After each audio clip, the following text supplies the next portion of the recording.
روژباش گهدارو تماشاوان رادیو بویر افم چه کسین کلمه گهدارن دریا 103.5 رایین کو تماشای متکن دریا رو پلمر بویر عربی بردام دکن خلق خویا گلاوا سبه ده برنامه گلاوا سبه دو ایرو میوانا من جنا کردیا بناوی عمشا قادرو کوج گنده گرباوی باجار قامشلوی اما بهفر بحثا نفشن ایروین نفشن بری جیانا جواکا کردی دهیامن بری ده و دهیامن ایروین ده گلو چاوا بویا هر وصام بحثا رولا جنوی چاخی بکن جی بحثا واجیانا گندان جی می بکن شخوا لمیوانا می الاستودیو جی حاضره بخیر هاتی و گلکی سپاش بو في درفتي صاغبة وساعتها وخش كرم بك تشاوي صحت باشا الحمد لله باش باش دسبكي متخازن هناك جنيز فتناس بكن شبو قهدار وشوبينري وير اف ام از عمشا قادرو مش قرباوي ام شكون قرباوي ولادة تعمل وربو أبر عائلام كشيش برس بجوكا وابوم وبابي مجامجي لور حياتا خوشيانا خدر باسكرن طبعا أزنابش كبون وشكوهاتن أف المهم أنه أم أز ولادة قرباوي مي دكيشا صالة تشيبوي صالة حزار وناسد وشل وشعر 8 تدريج من شاء الصاغبة وعمرين بن صالي أسكت مدرسة صفايكي لقند مدرسة قند شل زاروك بون وداك تنبو معلم تنبو أو مع مستاكي تنبو بله وحم صف جيكي حتى بينجا أو شل زاروك بون طبعا نبس شكوندي ما شكوندي دوري جي سريس بيتهاتن هنك جواب الكتماني و باز دبون شار دبون شبر قلكي قلنا دان انو تماني فيه في قيس لازم نر مدرسية اولو وبشتي صالة شارة صالة بنجي وشارة ممالا خبار كر ام هاتن بازاري قامشلو ونهاتن قامشلو بجحبون هاتن بازاري قامشلو طبعا خندنا عم بردوام بو حتى تشغاسي تلقند خند مدرسة ده صالة شارة صفا شارة أري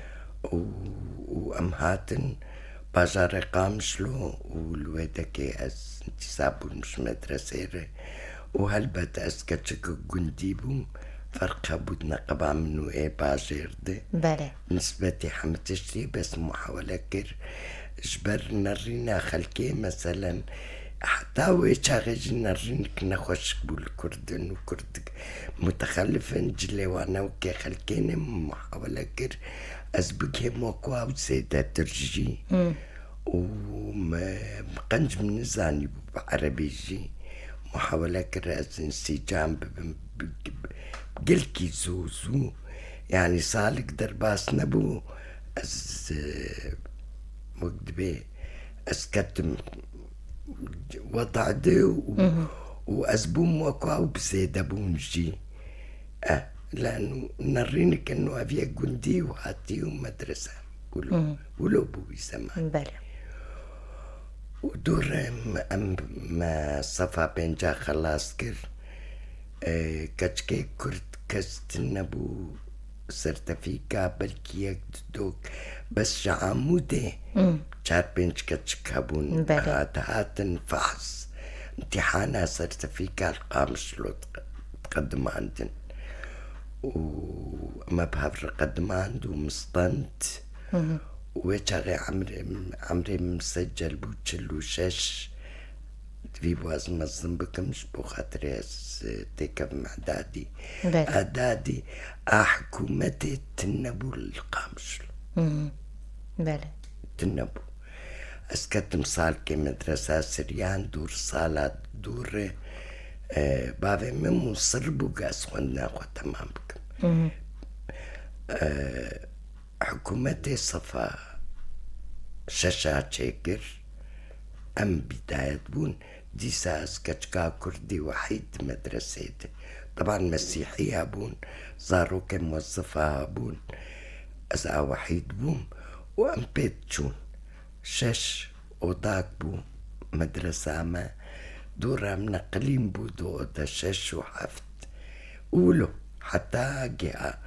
مرحلة بكالوريا تم أم إي بيشيبون يعني أم إي بيشيبون وتم أسكتشكا تاني بوم كرد بكالوريا صالة ناس دو شش هاستن بكالوريا علمي وبعدين مصر بودي ساس غنى تمام بكم تمعنا على جمة النبو بالعكس يعني حتى جيران وعالم قلك احترام وضعي متقرت نقوله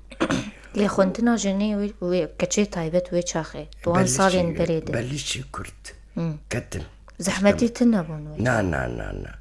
وبلشي كرد إيجاد شاشة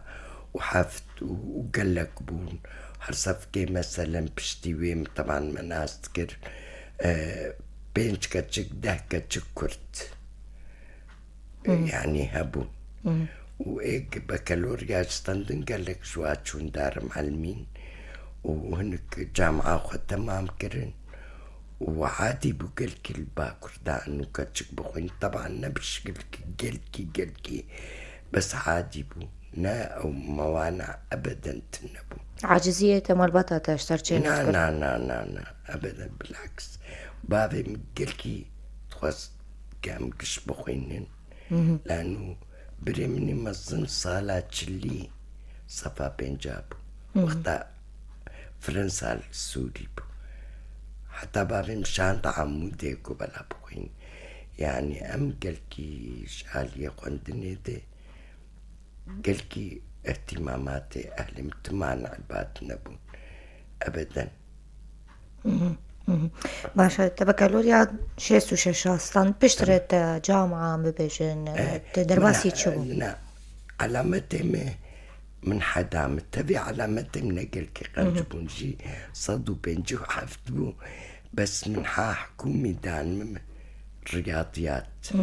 وأز كيف مش رياضيات رندات بشاش ما دوام كرم نكاري بستيد بمش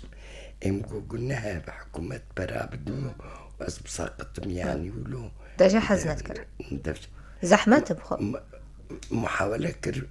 مقو علوم طبيعية بدن ما يا ريفي كاف الندان قول لا رياضيات بحتي يقلكي زحمت بو يعني هفالي من بلكي بنجي كسهبون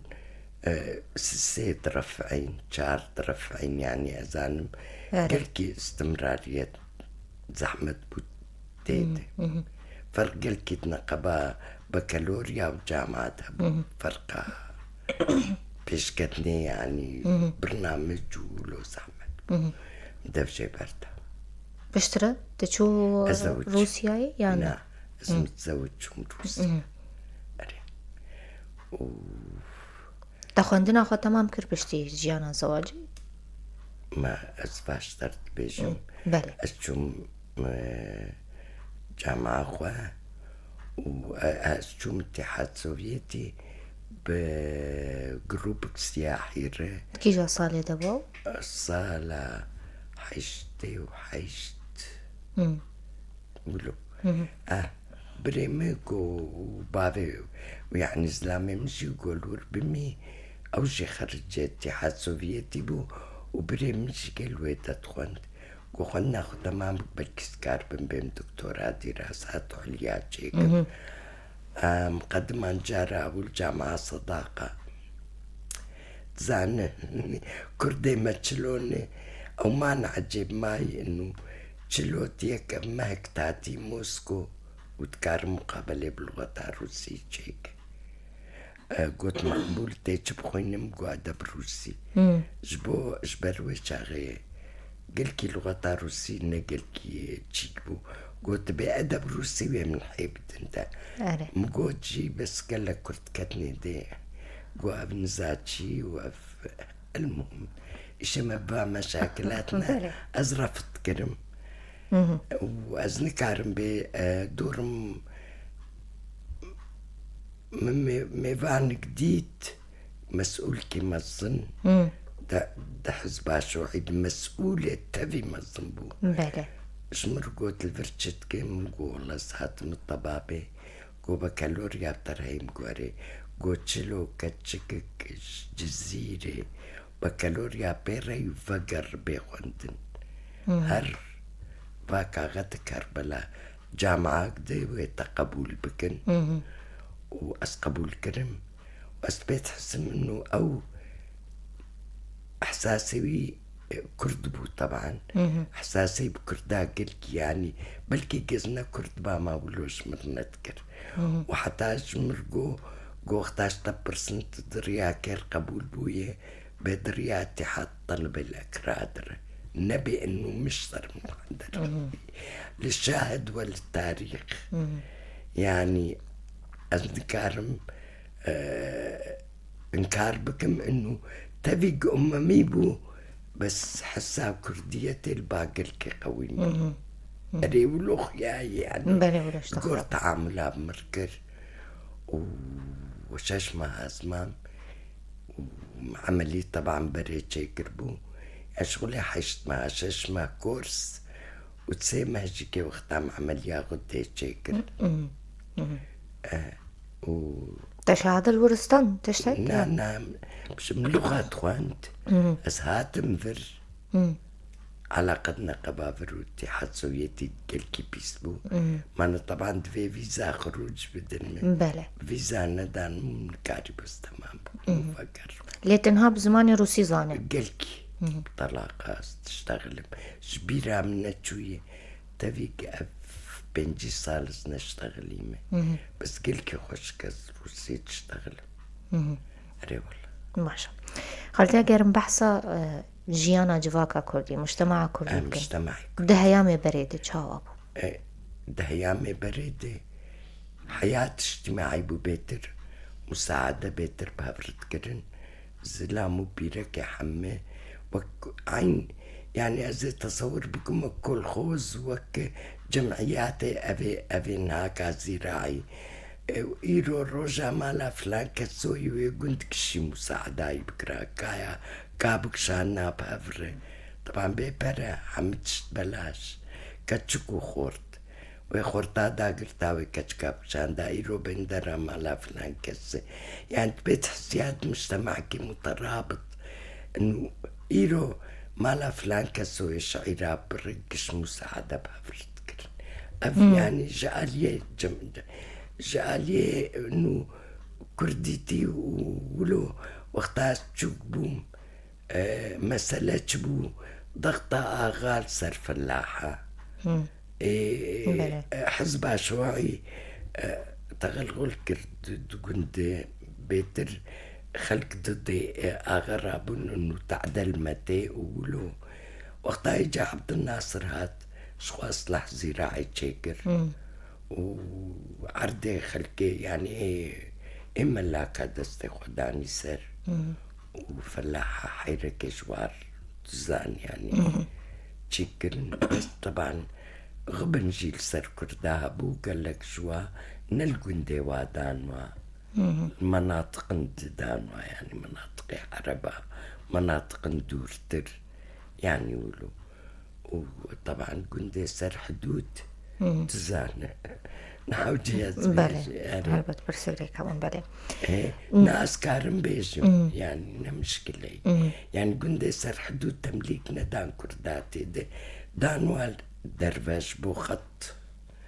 أب حزام يعني تشيبي بله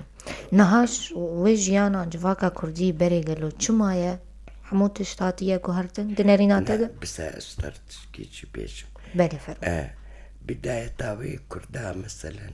زاني بونا وروشتش أري بحمدي خوا احتفال بتشكيت كرن دنيساني ده لأنه كرد صار تقويم شرقي دمشيان بس انتاليا ما هي بشتي سيزدر رجاي مربا متاليا ما هي تقويم الشرقي تشتك دكرن نظام تقو باسمبار تقو نظام تشبو يعني أثبت حسب إنه بلكي نوعك شنو نورو زي بس بين أو تبي حسابي كردي أري أزولو تبيجم بس بشتم هاتم باشر تبرام أول عيداني روزي ما بتزي شكر المالكي شغلي ده باستا بيدكا ومحناني وما قولة دعوة يعني حنا بوكي مو ما خصني شبو مخابر يعني زماني عبد ناصر أري وما قصة أنا وروزي ومسلاك يعني قصة أوي تاريخيات قوتن وإنه كرت احتفالي بيتكن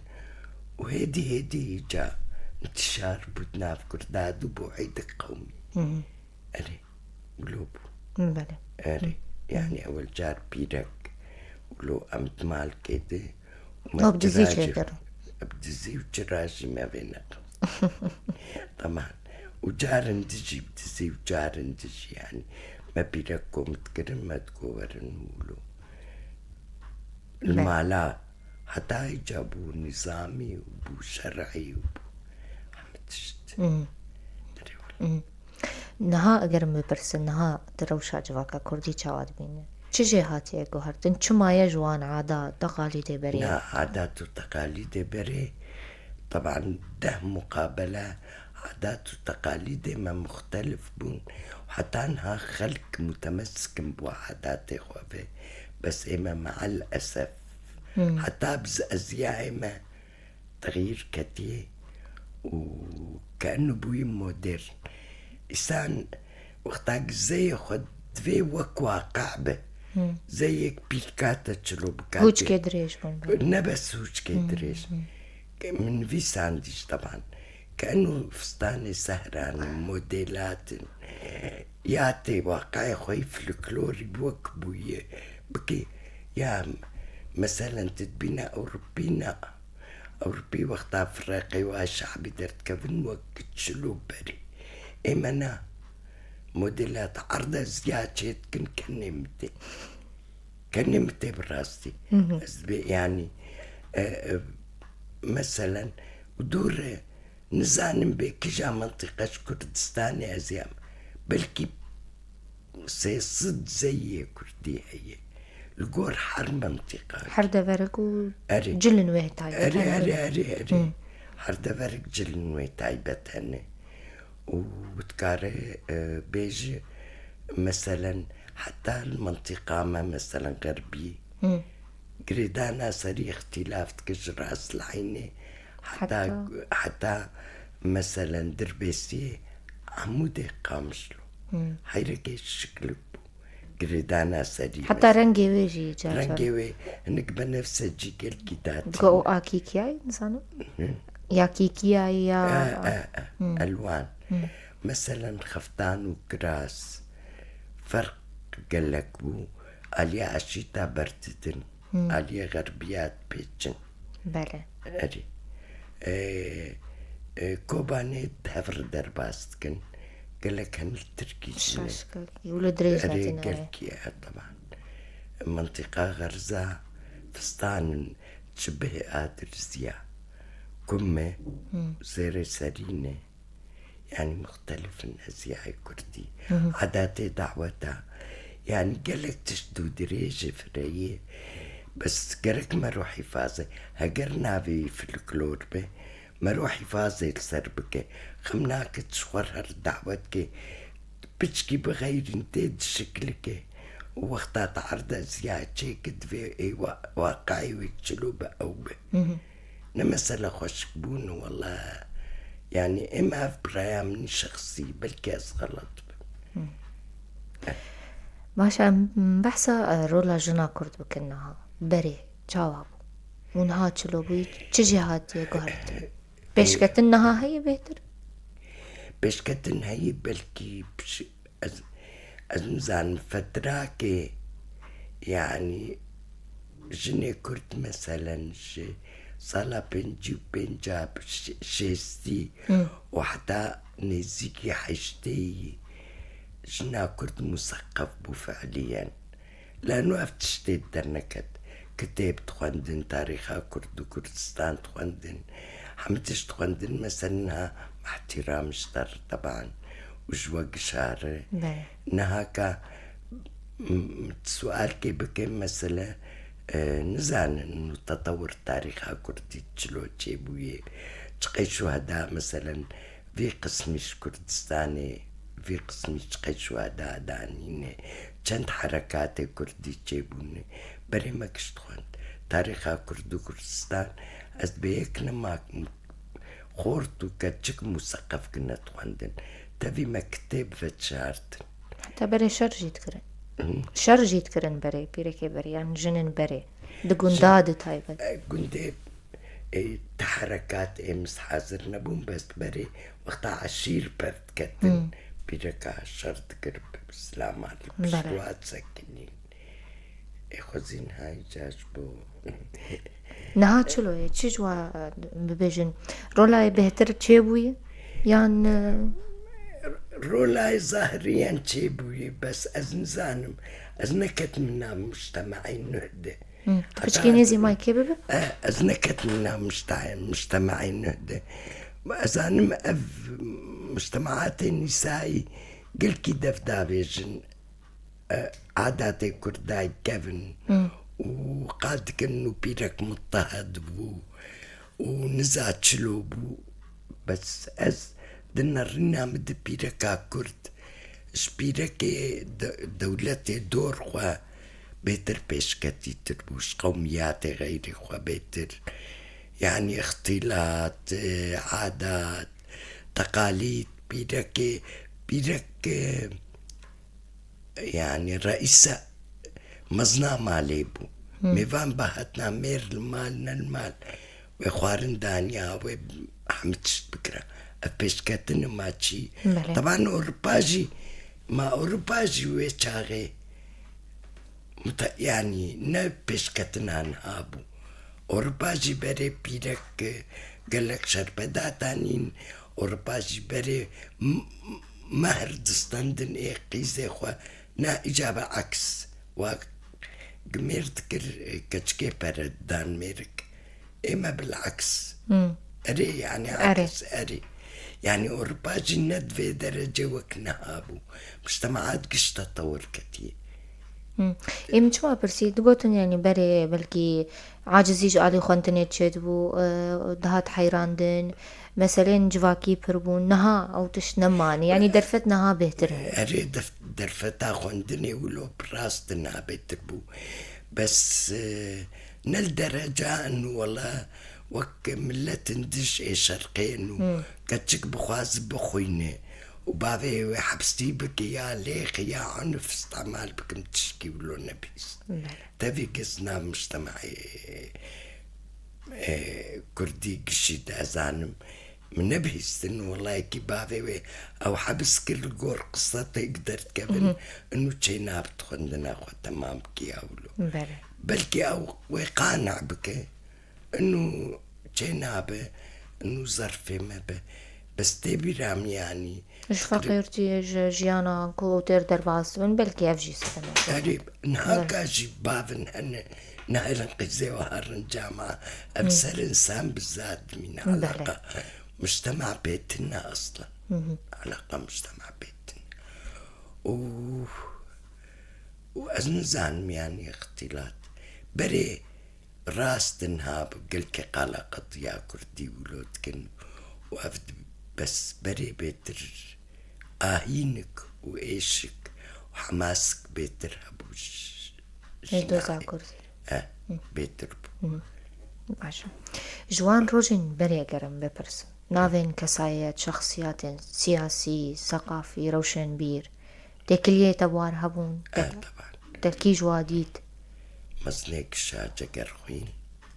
وتجاري جقرخوين ناكر تاريخها كردات شاعر كي وكوي تجاري نابنتو تكليات علاقاتها بيرهبو تواصلها بو وهبدو ديت شلو بو قرم بحسبك أولا أسجوم صار كتشكي وكشافالين بون بلكي إني جار كي بيترمتشون علاقتا بريمجي بيربون خورت كشتشون مالاوي بريمجي تشون مالاوي أزوقي زوي قلكي نيزي كي هبون وتمو دايما سبيرود نشتم وحنك وقلكي يعني حتى الشامي مقو حرز تشوم شامي ميبان داري از ميبان وابو از راستي جيانا يتشاغا بولور جيانا وقلكي زحمت بو وكسك از بقي قريبو جيانا خوش بك وقتاك وخلكي دخو بكينه انزان بكرمانجي انه وصولي به يا شعرا قد تجاهك دبده بس شعراوي ونفسان دنيوي كش شبوكر دابون بي انحياس وبيت شتك وكان صالي بلكي خوش قدان السويد يعني حياتاوي كلكي زحمت بو اما يعني ور انسان كي شاعر دنام لت تقريبا 4 مليون لناني مالا خو بحير ازراس ديد بيش مخابن يا ما كرد ناكرر مستحيل شاعر كي وكي بكر جيب بجارك تنا لانه اف نافي موهبي اف جبا خديبو موهبة وينان ولا خندن يا كتاب يا موهبة بو بله أري جبلي سيداي جگر خوين كسن دنهبون أما الأحمد نامي أمتم دايم استسابو ويوصارو غير متواصل بو أو شاعر كي قلكي وكاتب كي قلكي محترم بو وقلكي وجي نفساني وقلكي خوشكبون وتمو دايم خورتو كتشكل مالي حما هفدو ديتن ويدا مالي تبي فقيرتي يا حردو طرف هاجي طبعا فرق جيهبو تمو دايم مالا جقر خوين مشتمي بامبو وشوف بهيركو هبون ري والله جهل بس ان سيداي جگر خوين تشتك ازبر كري حافظ كري امنها بيشن يعمل داوي بيشن نحو جيس بقيس ترسم از بخربتم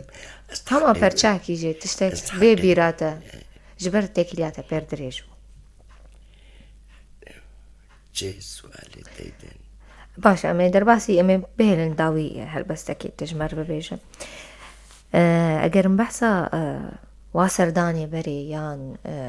دوستان يا بري جيران يا بري في عادات وتقاليد حتى إنها بلكي شينيان عزاج بو يدريا تليفونان را افتقاسي تأثير النفشين هات كباندوراوي النفشين ها هي افتش تقلكي كردا دوري افتخي وقت عادات وتقاليد مرو حتى دعوة هادي في الكلوري مناي بيرانين ابدا روبرو مثلا رقصي كردي كيم دبن دعوة هادي روبرو طريقة احتفالي قلكي فرق يعني جداية نوع كبرية زي كردي طريقة حني انه صور ومه ونزاتشي وبردي صور يعني من عاداتي كردان على فكرة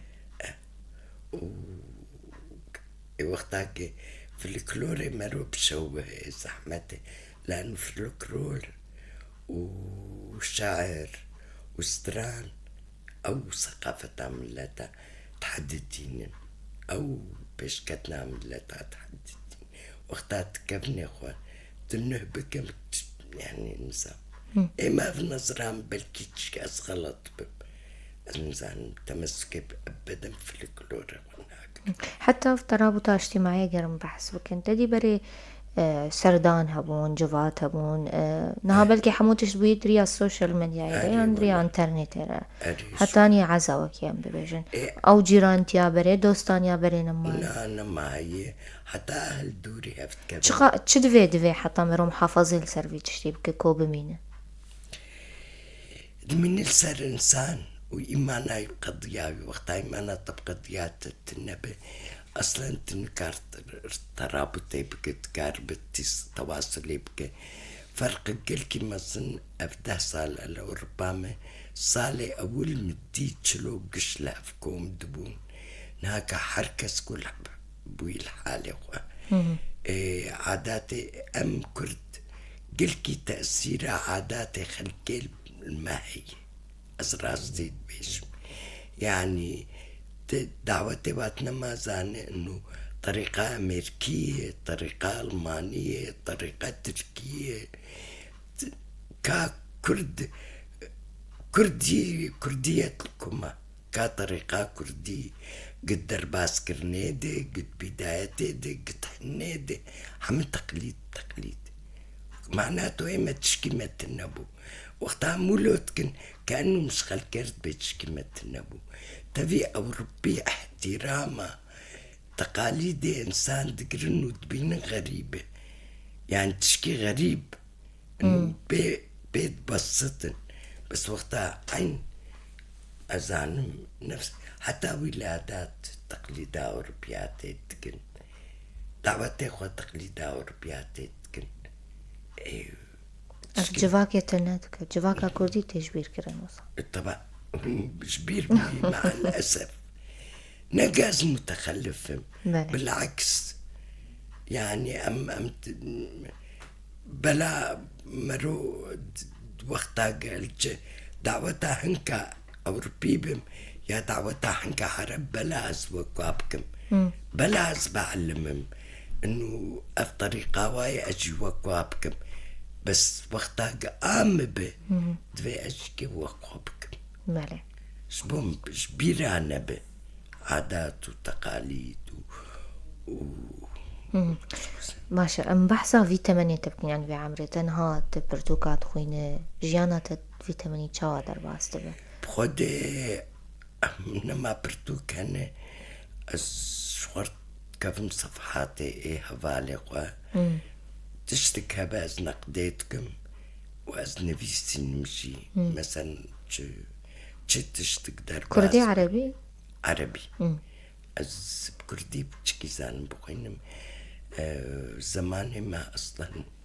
كسكين زاني بكردي زحمتي فرهون قريب زحمتي هبو طبعا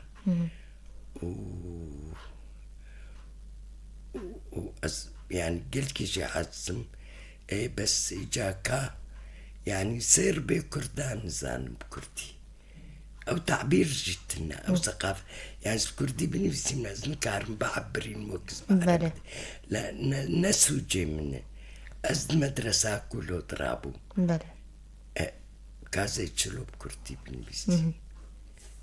جبلي ويت تكارك يدك كاري دستابن دروتن بتشكيلو هاي أول يك وظفي بيركتر ميلان دا أسبو مع الأسف تسريح تعسفي السرحان أمومي شمركرني إجازة إنه سيمهاش بواس انفصال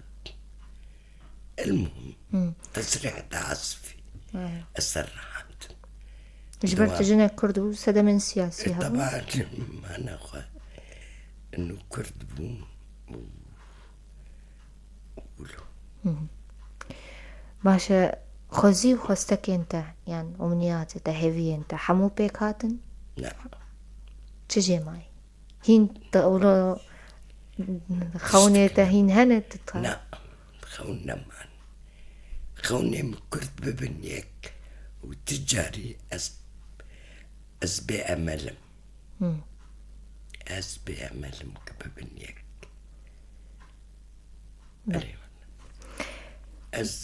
أستحلم بكردستان كازاد وبس بس أحمد نرينا من بالكز متشائم بس نرينا من نابه أملتنا ما أصلا كهبات الشغلي ما تجيبوا له وربا بله حسرة جهة ريزين هربت جهة حرمتين الجماعة أما ببرسن يعني أم هلبس كيكو هتعرف كل ما قوم الداوي بيجن بريس برسا داوي بك مش بو أم بداوي بك برسا داوي بك ناس لازم تشتكي قه داروك إنها بريم درباس استديو بنجي تفرشاق قد أم تشتكي ببهيزن شتا هل بس أقولوا كيف هتجر تشتكي قولوا ببيرادة تأزبر كربه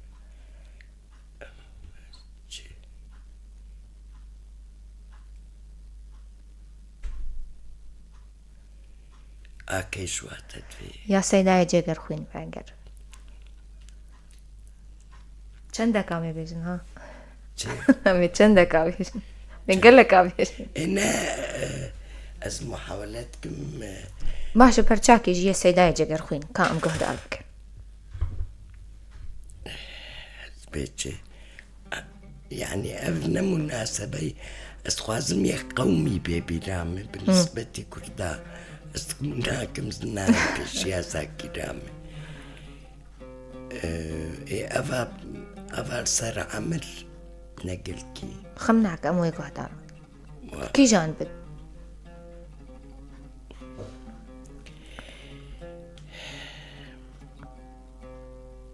أزيتش بيجم السر بس بلكي تشكيت بيبي رامي وامو زيجي هواري مي كنترول شرداني هر کسی شخول ما گهدار دکه هون لویر افهم گهدارن لسر 103.5 و هر وسا تماشي متكن در يارو فلا مرة وير عربي بلي خالتي عمشا تشاكات براده فرمو تمو دايم جكر خوين شاعر كي قومي بو بس قلكي حساوي يجيكي رومانسيتي قلكي يعني بشاوي مثلا رومانسي بو طبعا شاعر كسولون رومانسي والسر تخست انه جوانياوي فقره وش بولو افل بستاني بو روناكي جاوين بيتي چراخ چاخم نمايا ايدي چراخ قابا جوان بوم او شاخ وباخم ملهمت دام بربرين وداغم وقتا جواني بشتا خدامي بورم سبيبو بيريك يهامي باي اجل هات زور دا چرامي هاتن وشاندن بلي غلامي وای ساعت خوش وای بجي وای گلك استخاص باشا الداوية استخازم شيرت انت شبون نفشنها نفشة في سردمي في عصري تشتكار شيرت الوابك قدر يا ابو يريف امير بخدي يعني حياتي او برنه يعني بحياتي ردمشن تنكار جوار بي ولونكن تنكار بي والله بفلكلوري خو بقرن تنكار تطلعاتي و نبدا استوايه اف تطورها نهج تشيبويه او برنه يعني او حسا ارير راست يعني مع احترام الجوار قلكي اجتماعات تكون وقلكي جروبات تكون وقلكي مثلا تجديد اف نافي واتشن اريد